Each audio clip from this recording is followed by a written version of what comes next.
Welcome to another broadcast of Philosophic Perspectives on the ArtistFirst Radio Network. All past shows are archived. You can pick them up at ArtistFirst.com. And now here he is, your host. It's Arthur D. Schwartz. Why, hello, everybody. Welcome back to the show. Tonight's show is going to be really interesting. You know, this is one of the shows where we're going to talk more, I would say, pure philosophy. Usually, well, I do that. I do some monologues, but a lot of the shows we do are tangentially related to philosophy, but today is really a pure philosophy, and we're going to talk about virtue. And, for me, virtue is a really fascinating subject. I think the dictionary definition of virtue is really quite good. It actually works in philosophy. If you look it up, it would be called moral excellence. So I think that's a fine definition. But there's so much to virtue because, in my view, what virtue is a beautiful, harmonic union between thought, ideas, beliefs, and action and behavior. And it's sort of the orchestra of life, having ideas and action and behavior to be fused together in a beautiful harmony. And that's much harder than, it's much easier said than done. I have personal experience in knowing how good ideas are really hard to be when it comes time to fusing them into action and into success. Basically that's success in life is, I would call a virtue. So the subject of virtue is extremely important. Now, my guest tonight, Bruce Paolozzi, is a Ph.D. candidate in philosophy of religion and theology at Claremont Graduate University, who specializes in medieval theology and philosophy, with an eye toward relating the classical tradition, especially Thomas Aquinas, to issues in a globalizing, post-modern world. And I'll bring Bruce on here in just a second, but I want to just talk about the structure of the show. Bruce wrote an article called Hope, Epistemology, and Passion, a response to John Cottingham. And the first sentence is, Cottingham's conciliatory aim is to show the manner in which the Judeo-Christian virtues can enrich a secular understanding of virtue. But then he goes on to show all the problems of that kind of union. So this is the way. There's a lot of wonderful points that Bruce makes, and so without further ado, I just want to bring him on now. Bruce, how are you doing? Doing well. How are you, Arthur? Good. Welcome to the show. Thank you. It's good to be here. How do you feel about what I just said about the virtues as a kind of harmonic thing? Is that something you're in agreement with, or is there a point you want to respond to that? Well, I think as a harmonic thing, that's pretty good. I tend to look at virtue as a habit that adds to human flourishing, either as in an individual, as part of that individual, and as part of the greater good of humanity as a whole. So, and that's part of the medieval perspective that I come from in addressing this, where virtues are, primarily a form of habit, and are, as a habit, it's a good habit, and it leads to, further flourishing. So I don't think that's out of step with your idea of harmony, because a good virtuous habit is certainly going to be harmonious both within the individual and within society as a whole, a disharmonic habit would certainly not be any sort of virtue. So it's just a very medieval way of looking at, the same idea. Right. Well, see, no, but that's great because I actually disagree with that, which is really good because it makes a really boring show to just have to disagree with the guest, particularly in philosophy, right? So, but however, I'm not sure if we disagree because you're qualifying it by saying, well, that's the medieval view. And in the little description I made, which I took off of your academic page, which is posted. Well, I'll actually read. Well, you'll get that out later. But you're interested in relating the classical tradition, especially Thomas Aquinas, to issues in a globalizing postmodern world. I've spoken to some, and so I know that your view, your deep interest in Aquinas is partially because you feel he does have great relevancy. Right? Yeah, absolutely. Right. Yeah, when I qualify it saying that's the medieval view, it's like that's where I'm coming from, and I'm using a very precise definition that comes from that era, and then I want to apply that definition in today's world and see where we get, especially running up against other ideas that are around today. Right. I see. Okay. Well, okay. So let's. I don't want to get. You have some really wonderful points you make in your article. So I promise I won't take it too far afield. But I just want to respond to what you said. So I disagree for that. Well, let's go back to the basic definition: moral excellence. So the thing about habits is that they can be very, very good. But habits grow sour. As a matter of fact, I have a favorite expression. I actually say this to my hypnotherapy clients often. I say, our habits were created to serve us, not the other way around. Because a lot, it's like the guy says, "Oh, I've always done it that way. I'm not going to do it. I'm not going to change it now." And the guy's failing. Everything's happening badly, but he just wants to stick to his habits.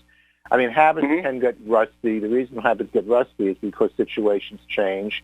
We have to be, adept. We have to, because life changes, situations changes, all kinds of things change. We change, and so we have to be adept, like a Muhammad Ali, dance like a butterfly sometimes. Right. Not necessarily sting like a bee, but certainly dance like a butterfly. And and so this is the way I relate it. So Lao Tzu, in Taoism, many times that they seem to be on your end of the ledger, where, as a matter of fact, Lao Tzu said, if I'm going to paraphrase, if someone does something instinctually, I'm paraphrasing greatly, but he says, if you have to do it and you have to think about it, it's not virtue.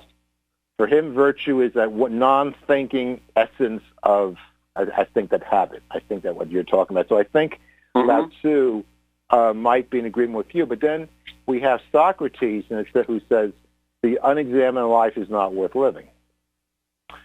So you see, I totally see where it's a beautiful thing where your virtues are habitualized. You don't have to think about it. And it's like music, and just boom, like that. And that happens, and it's real. But the problem is, in my view, actually, if everything was habit, then it would become, and this would be a contradiction because it would become a bad thing, because some things, and I'm sure you'll agree as a philosopher, some things require a lot of thought before action. And they require examination. So therefore, if it requires examination, that goes beyond habit, doesn't it? It does. But there's a nuance here. Habit is required. Virtue as a habit is required to do the right thing once you have done the analysis. So there are many, like, one of the examples is deontology, which is duty theory. And one of the critiques of deontology is that you can use it to determine what your duty is in a particular situation, but deontology alone relies on your pure strength of will. It doesn't necessarily give you the backbone to actually go through with the right choice that you've determined. Whereas virtue as a habit of doing the right thing, like with the habit of courage, can give you the backbone that you need in order to do the right thing once you have thought it out. So I don't see those as, yeah. Well, so yeah. I'm sorry. Go ahead. Yeah.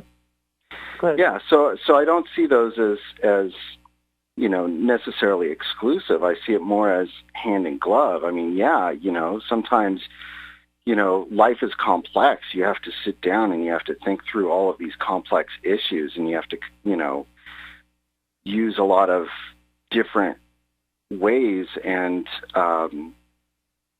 whatever is available to you to make the decision.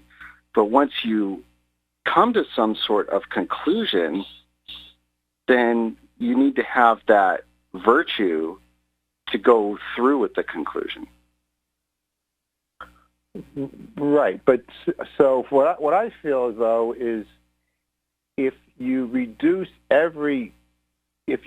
virtue to a habit, I think, which I think you are, if I'm listening, if I understand, I think you are. Okay. Well, then I think that becomes implausible because, yes, there's a lot of habit involved, but if you have to think about something, because I would see virtue if you, and virtue can be, in terms of, moral action in everyday life, but you could also say virtue on the job, right? Virtue as an engineer, virtue, taking your job seriously, in all sorts of things, in many different ways. And so, if you reduce everything to a habit, like the habit of mindfulness, the habit of, of attentiveness or whatever, which the habit of good thinking, I would say, I think what you're saying. But even if you do that, I don't think it's really habit. I think there has to be room for things called just basically a quality of deep understanding, or a quality of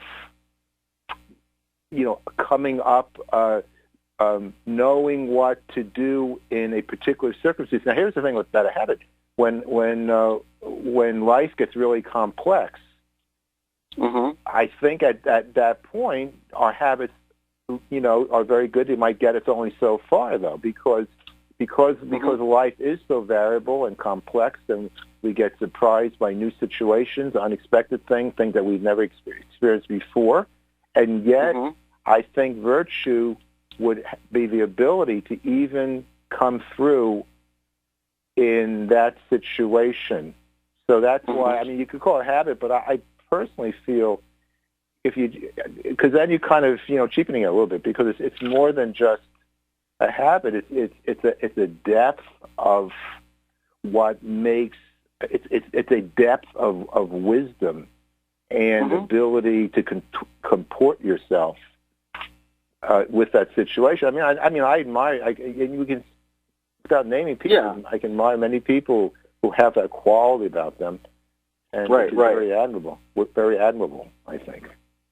Yeah. Anyway, well, you can counter if you want. Yeah, go ahead. Yeah, go ahead. Yeah. Well, what I'm trying to say is not simply that virtue is just any habit whatsoever, but that virtue is a particular type of habit.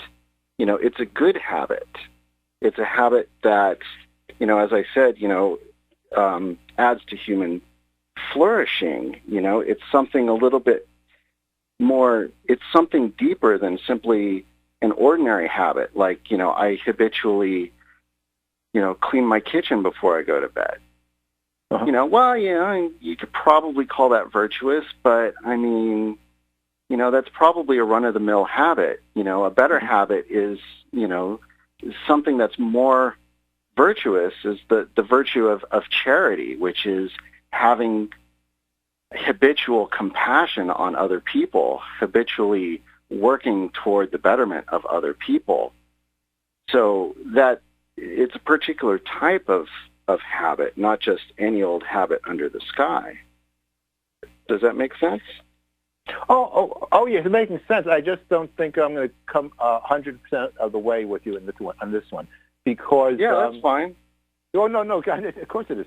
But I'll just give you the example of this. How about you just give a situation X, and let's hypothetically talk about it, and what would it require to be virtuous in this kind of behavior, and this has to do with let's use a medical doctor, a physician, and we have two physicians, and both of them are very, very dedicated, are totally dedicated to their patients. The well-being of their patients that no one takes more concern than them. They're both exactly well studied and attentive and learned, and there's everything. They're A+ in terms of what you want a physician to be. These two physicians are also surgeons. They're heart surgeons. I'm making sense as I go along. They're heart surgeons. And these two excellent cardiologists, who everyone admires, there's only one thing that differs between the two. That one is 100% successful in his surgeries, and the other one is only 93%, which I'm assuming is very good. I made that up. So it could be even 95%. So the point is, everything is virtuous in terms of the habits and all of that, but for whatever reason, surgery, of course, in addition to being a science, is a great art, right? And so maybe the artistry, the surgical artistry of the 100%er, I would say, as a physician, he's more virtuous, because doesn't success count in virtue? Yeah, see, here's where we're getting a little bit, off. For me, following, what Thomas Aquinas says, which is very Aristotelian way to look at it, it's a perfection of a power. It's an ability, which your surgeon example certainly is a power and a perfection of that power to different degrees. But, the definition of a virtue, in order to know what a virtue is, you have to look at the end. You have to look at, not just the act. You also have to look at, what the goal is of the action. So now, what is the goal of these surgeons? Is it to be successful surgeons, or is it to help people get better? Well, both.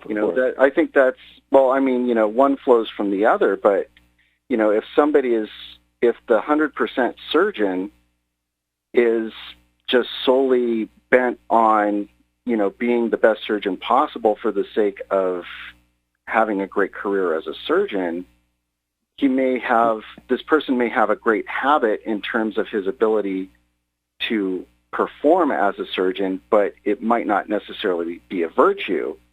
The surgeon who's at 93%, if that surgeon's goal is not simply to advance a career, but to help other people, then that surgeon might actually be more virtuous than the surgeon who is more successful.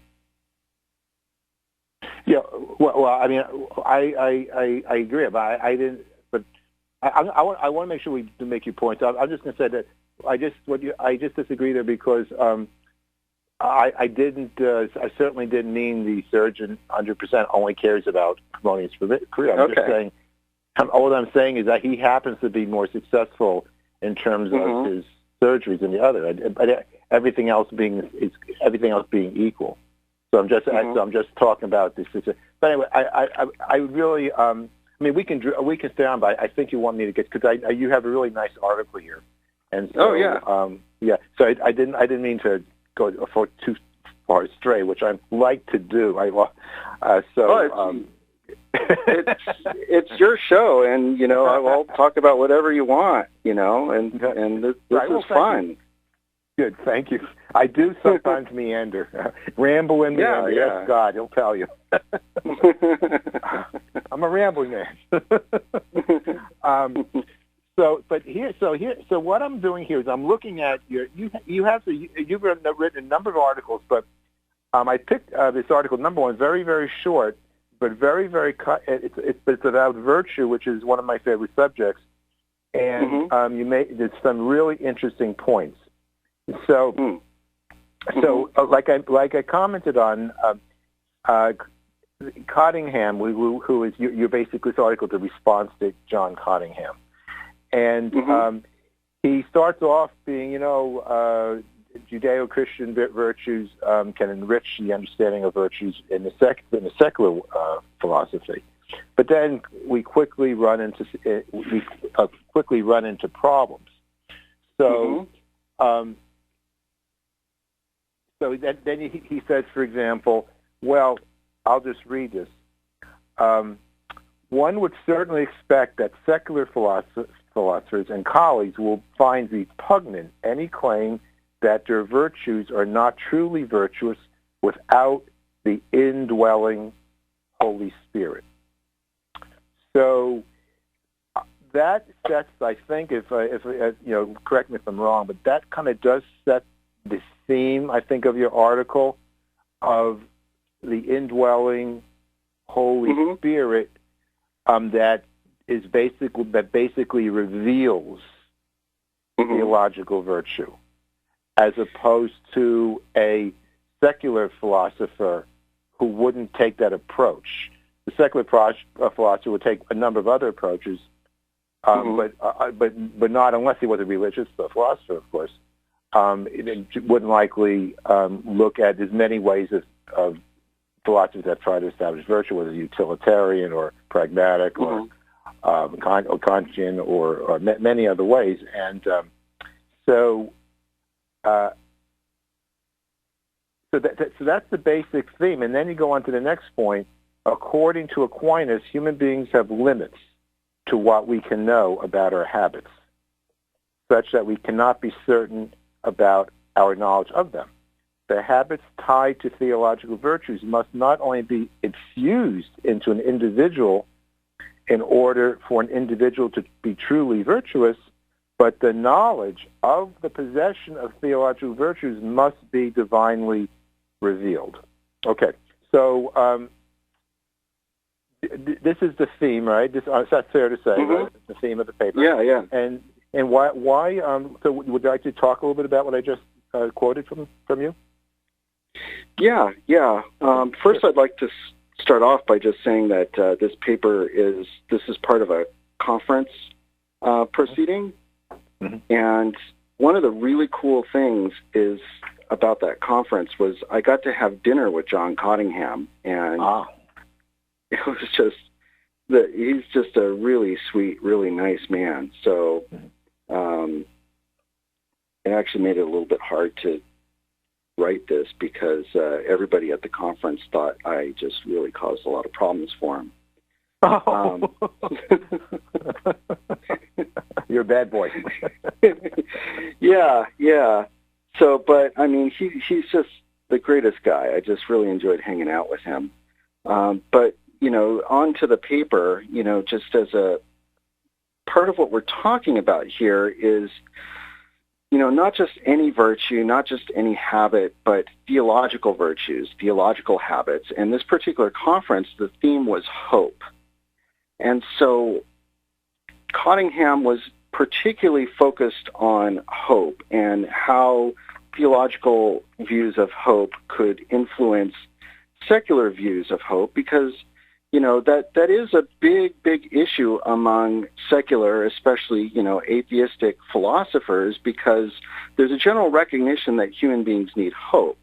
Mm-hmm. So maybe theology can help them out a bit, and this will just help all humanity if everybody can have hope. But what's going on here is, in the traditional, Thomistic stance, theological virtues are infused into an individual. It's basically an act of God, and it's possible for a person to have those virtues, not necessarily know where they're coming from, but that's where they're coming from, which is part of where some of that repugnance factor comes in, because you go to somebody who's non-Christian, who's not in that tradition, and you tell them, oh, well, you're acting with this virtue because God gave it to you, even though you don't believe in God or you believe in something else. So that's some of the background on what he's trying to do. I hope, this short introduction is making some sense. But then in the Thomistic tradition, and what I'm trying to do here is show that, it's not simply about how to deal with this infusion into the individual. It's not simply about, that particular aspect. It's also about how we know we even have this particular virtue. How do we even know that we have hope in ourselves? How do we know we have charity? And the classical tradition, the tradition that Aquinas comes from, says since these virtues, these theological virtues of hope and love, they are oriented toward God, and God is fundamentally mysterious, we can't really truly know for certain if they lie within us. So the only way to know for sure is to have that revealed. Now, there are sort of oblique ways to find out whether somebody has a particular habit or virtue.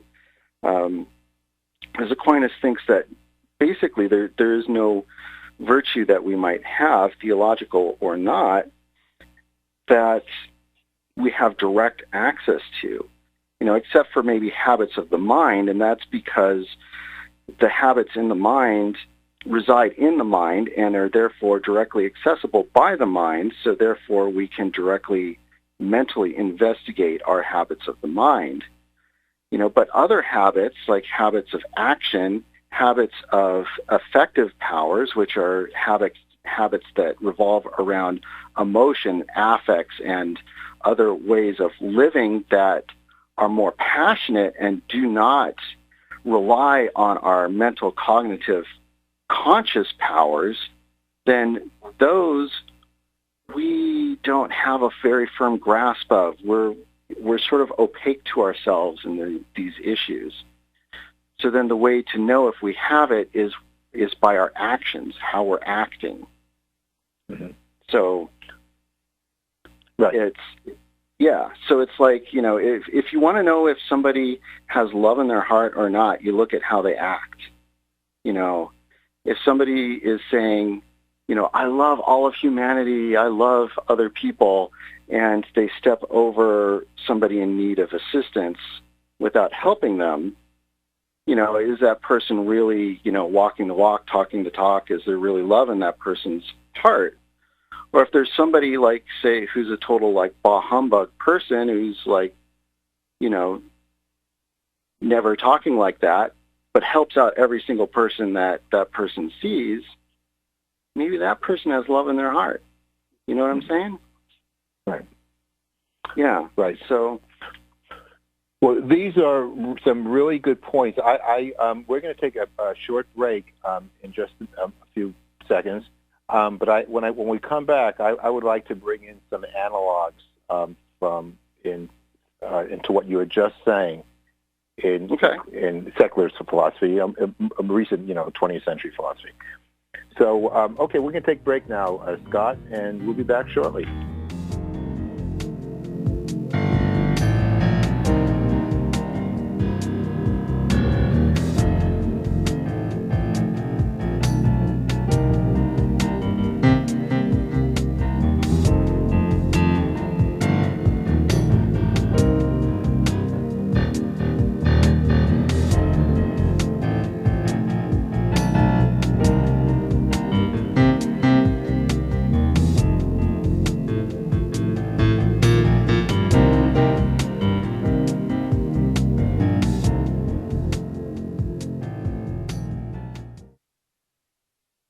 In Ethical Empowerment, Virtue Beyond the Paradigms, Arthur D. Schwartz presents an ethical theory that is a framework for evaluating moral conundrums that go beyond legalistic rulemaking, dogmatism, and preconditioned thinking.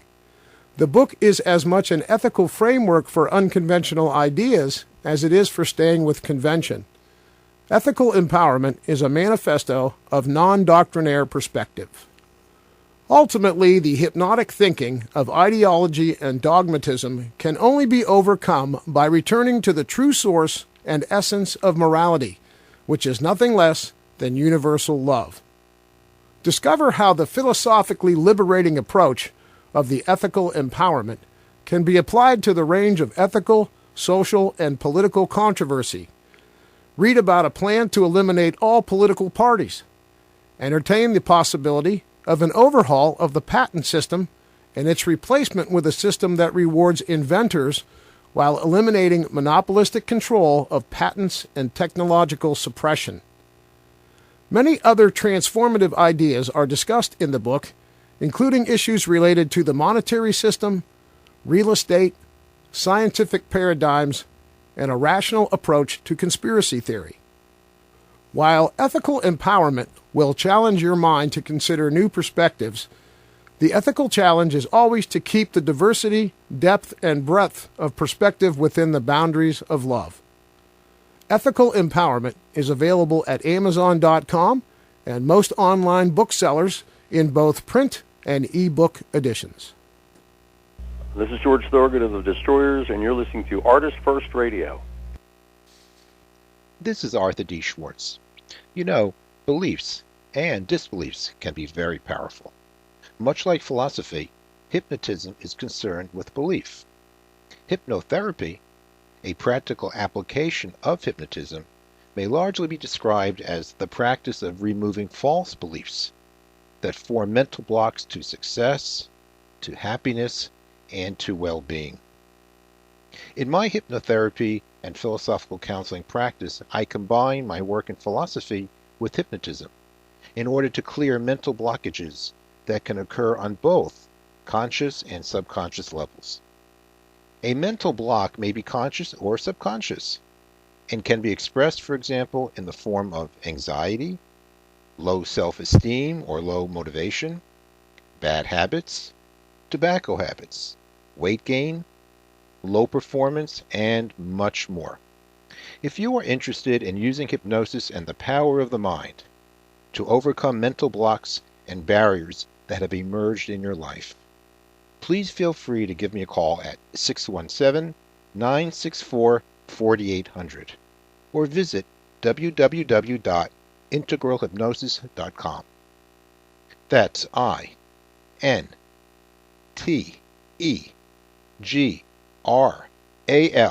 hypnosis.com.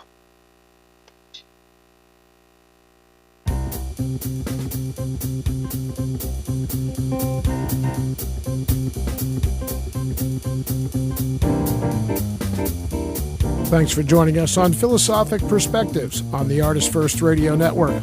All past shows are archived. You can pick them up at ArtistFirst.com. And now, back to your host, a man some folks have mistaken for the superhero Dr. Strange. It's Arthur D. Schwartz. Yes, I am Dr. Strange, or at least I am.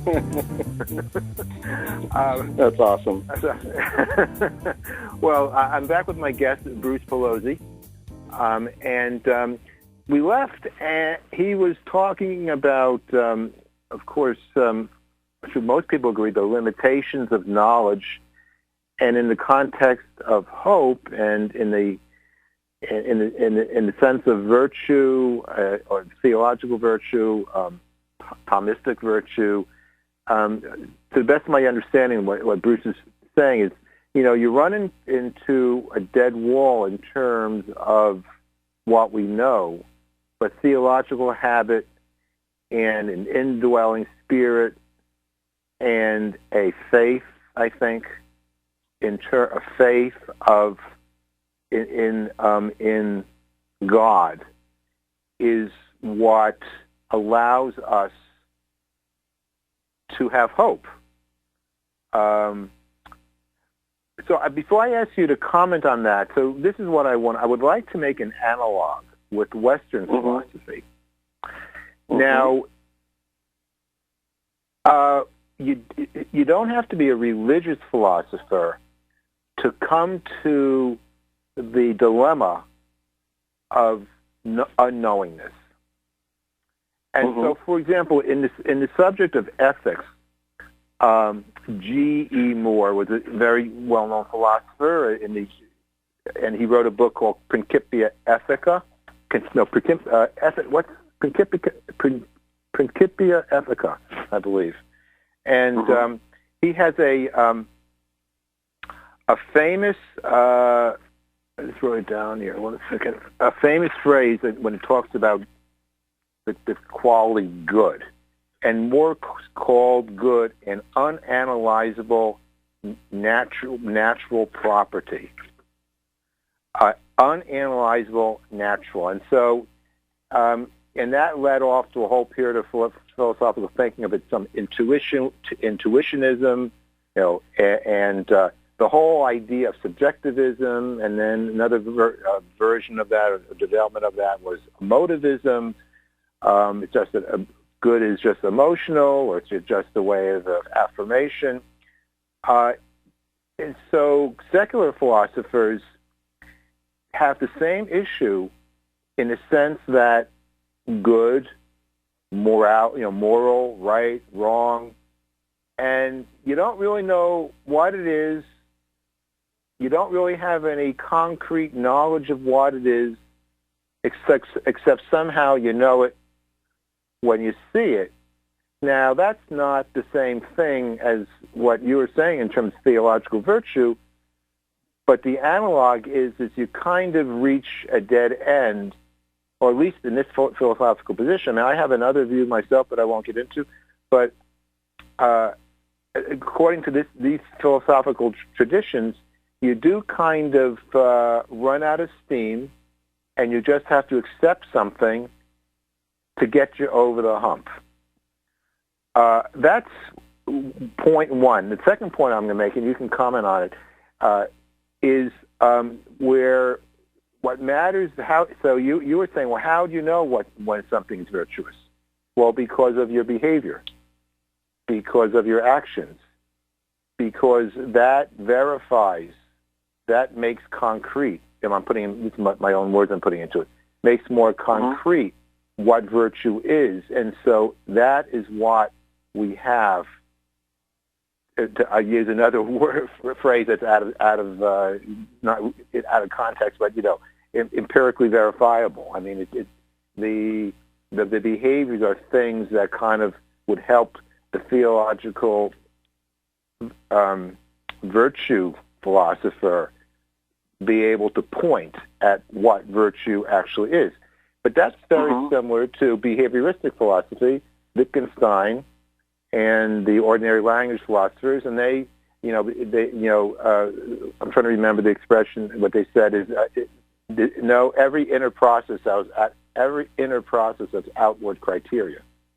So what goes on in their head has some manifestation in the body somewhere or in action. And so, to me, that's a similar interconnecting point to what you were saying. Would you? Yeah. Would you agree with that? What I was saying? I think I think that's good, and I think that this brings us, if I may, sure. have been many comments about certain similarities between Wittgenstein and Aquinas in some areas, especially in that both had a very, were very conscious of language. So, and also, that's part of why I think that something like Thomas Aquinas from the 13th century can be an adequate dialogue with contemporary issues, is because of this sort of synergism. So Wittgenstein is treating human beings as wholes, as units, and that's exactly how Aquinas ultimately treats human beings, and that gets us, in both cases, avoids the oft decried modernist Cartesian dualities in treating the human beings. So that might be a little bit of a rabbit trail, but basically, yeah, I think that we're onto something here, and where you're going with this, Arthur, and in that there is a certain synergy here between what I'm talking about from the 13th century and some contemporary thought. Mm-hmm. Good. Yeah, I mean, I think it does converge because you know why? It doesn't matter what principles you see as the fundamental nature of morality or its highest form, which is, I feel the highest form are the virtues. And yet we're oh so human, and we're oh so fallible, and we all make mistakes. And and whatever your point of view is, whether it's a theological point of view or whether it's purely a secular philosophical point of view, I think the reality check, which is constantly checking on us every day, reality. Sure, it makes us quite aware whether everyone has to, except a very stubborn person, you'd have to admit, we're just human and we make mistakes, and so I think the ethical structures that we work in need to maintain that sense of humility, really. Yeah. So. Yeah, absolutely, and that's one thing I like about Thomas Aquinas is that he's quite explicit about some very important limits to human knowing and how our powers of apprehension work. It's like a built-in humility that you don't see in just any philosopher. Right. Right. Yeah. I mean, I haven't. I mean, it's been long. When I was in college, I studied a little bit of Aquinas, but not in great detail. But I mean, I do know. I do. I've read quite a bit of Aristotle, of course. So, we had a talk. And it really stuck with me, Bruce. I said to you in a conversation after where we met at my one of the social philosophizers meetings, and. I said, well, Aquinas, he tried to apply, Aristotelianism to Christianity. And then he looked at me and said, well, no, not exactly. He tried to Christianize Aristotle. So it was going, it's just really about how to interpret Aristotle through a Christian lens, as opposed to the other way around.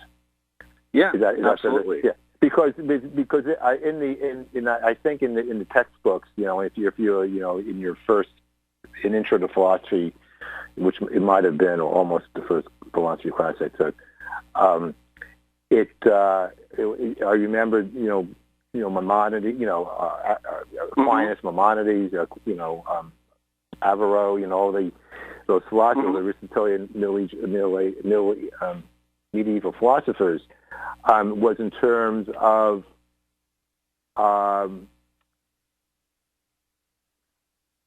Aristotle being suddenly rediscovered, which he was rediscovered basically, right, in the Dark Ages. He was kind of forgotten.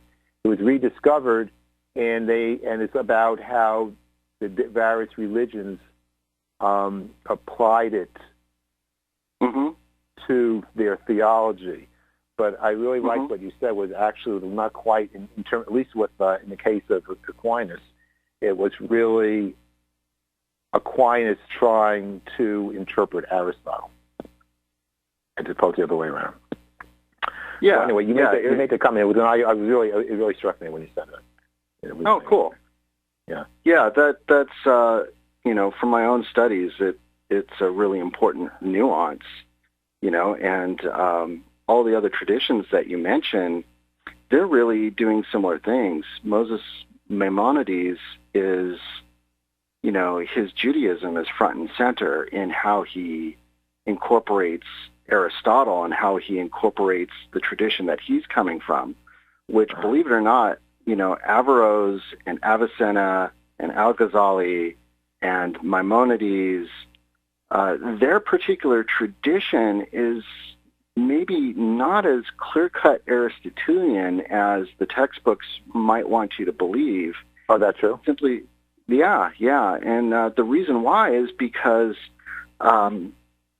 the Arabic philosophers incorporated Greek thought into their thought and started, imagine these guys, they're all just reading all Plato and Aristotle and Plotinus and Proclus and all of these guys, right? They don't, when they're reading them, they don't know that they separate out into different schools.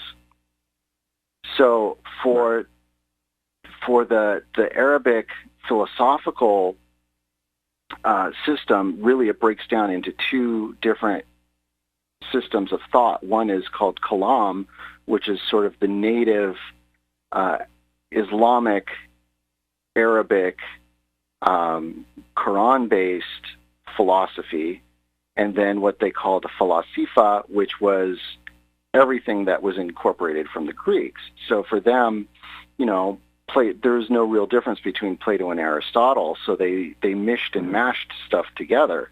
Right. So then that gets out to Maimonides and Averroes and Avicenna in the later period, and what they've gone and done is synthesized Plato and Aristotle, and each of them in a slightly different way, and each of them, leaning a little more on one than the other.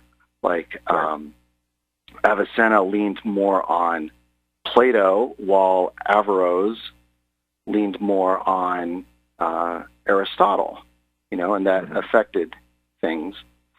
And so Aquinas is getting this, right?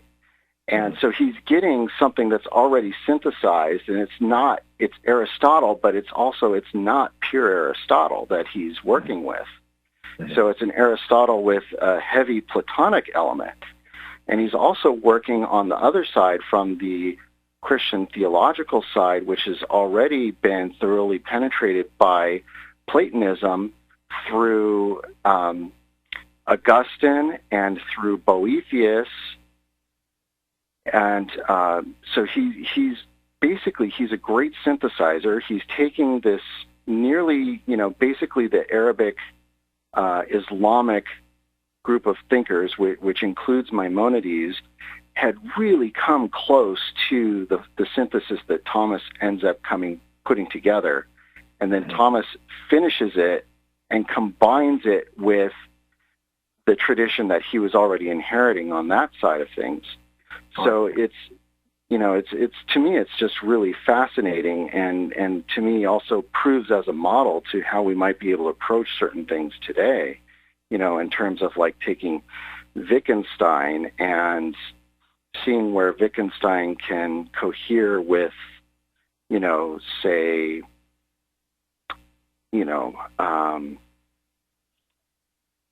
see where Wittgenstein can cohere with Aquinas, or Kant, or something like that. So, well, probably the language, I think.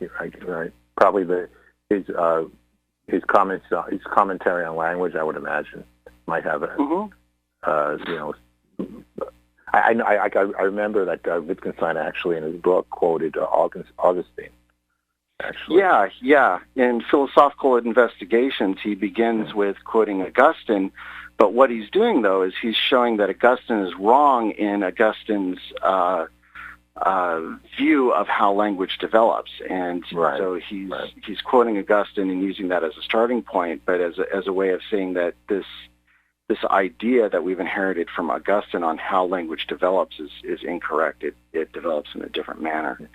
Well, in the case of Wittgenstein, of course, I mean, his whole life was the second half of his life he was a repudiation of the first half of his life. And the later Wittgenstein of the Philosophical Investigations repudiated the Tractatus, and I'm thinking I'm just guessing. You can tell me, but I'm guessing that what Augustine, I guess we could pronounce what Augustine said might be more like the early Wittgenstein. Yeah, if it's similar to Wittgenstein at all, it would be similar to the early Wittgenstein. Yeah, it was more of a static nature of a word, more of a static nature of. Yeah, language. Absolutely. Yeah. Augustine definitely, he thought that language was sort of an inborn gift that we discover inside ourselves rather than create an exterior to ourselves. Mm-hmm. Right. So, from that standpoint, yeah. Right. Augustine is also famous for saying things that are similar to how Wittgenstein ends the Tractatus, which is, those things, there are certain things of which we must be silent, Right. There we go back to the limitations again, to full circle. Yeah. And, and Augustine says similar things about stuff like the nature of time. Oh, really? Yeah. No, I think it's so cool. You have an expert like yourself in classical philosophy, and that is so important because philosophy, unlike what's the exception, I guess, of literature. I mean, much like literature, philosophy never grows old. Mm-hmm. You can read Plato and Aristotle today and have it enormously inspiring and with a sense of deep wisdom. Yet, even while you're seeing that, they got a lot of things wrong, but that's just the whole thing. That wisdom is a lot about seeing how things are wrong, and even when they're wrong, they're probably, partially right. And I think that's so essential because if you want to analyze a problem, and all you know is the holistic thing that is before you, that has evolved over hundreds of years and thousands of years, beliefs, ideas, customs, and yet you don't know the incredible dialectical developments of belief and of thought, then you really don't know it. As a matter of fact, I feel that's that way even in science. That's actually, let me go take a step back. I think that's the problem with science. Because I think science, unlike philosophy, has forgotten some of the trails. Because science is different because in science, you have this development, okay, now you take another step, and what happens is there's a lot of loose ends back in the 19th century that never were followed through on because we're being led in a certain direction because of experimental successes and inventions and so forth, which are fine, but things get left in the dust. Philosophically, did you read the book, it's called it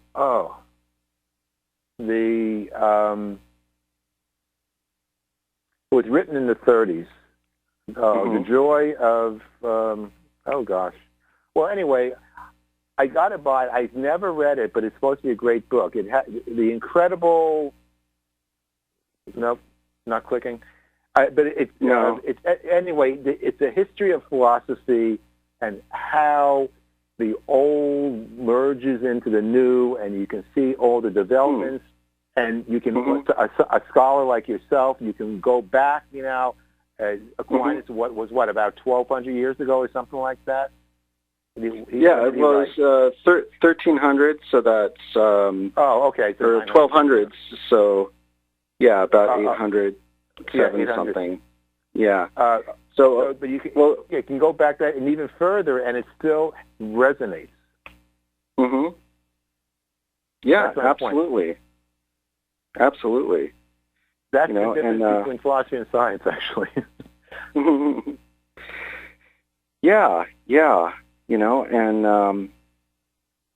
Talking about books about history of philosophy, my favorite historian of philosophy and also commentator on Aquinas is Etienne Gilson, and he has a book called The Unity of Philosophical Experience that is just amazing.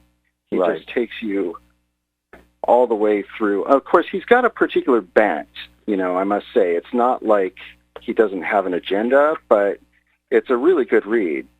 He goes from, medieval experiment through modern times. So he traces a lot of interesting trails. Right. I think the book I was thinking about, I think it's The Great Chain of Being. Are you familiar with it? The Great Chain of Being? I look at the Chain of Being. Okay, The Great Chain of Being. Maybe that's. Well, anyway. I'm familiar with that as a concept from the classical tradition.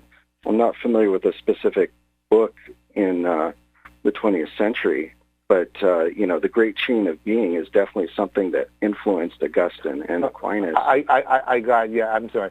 The author was Arthur Onton Lovejoy, and the book was called The Great Chain of Being. Arthur Lovejoy. And I think I'm going to get it. It's all about this confluence. It's almost like a tremendous drama, of thought, and that's why when you talk about these great classics, it resonates so much. I think we've probably gone over a little bit, or just about at the end of the program now. So we have to bring this show to an end now. But first of all, let me just Bruce, can you please mention your website, and you can close, make any comments you like right now if you want to, and before we close out. Yeah, if you want to know anything more about what I'm doing, you can find me on academia.edu, which is basically the Facebook of academics. If you search for my name, Bruce Paolozzi, you should be able to find me okay. And, of course, Arthur has nicely put up a link on the meetup page on the Social Philosophizers.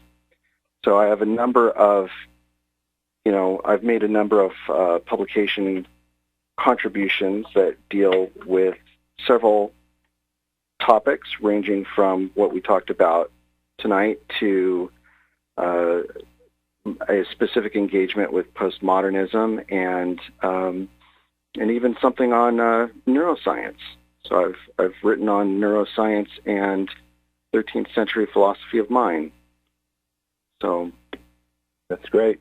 That's great. On my show page, folks, if you at the top of the page when you see the link, in-depth show descriptions, that takes you to the meetup page that Bruce was just talking about, and you'll see his link, in the description of today's show. So thank you very much, Bruce. I hope we can do this again.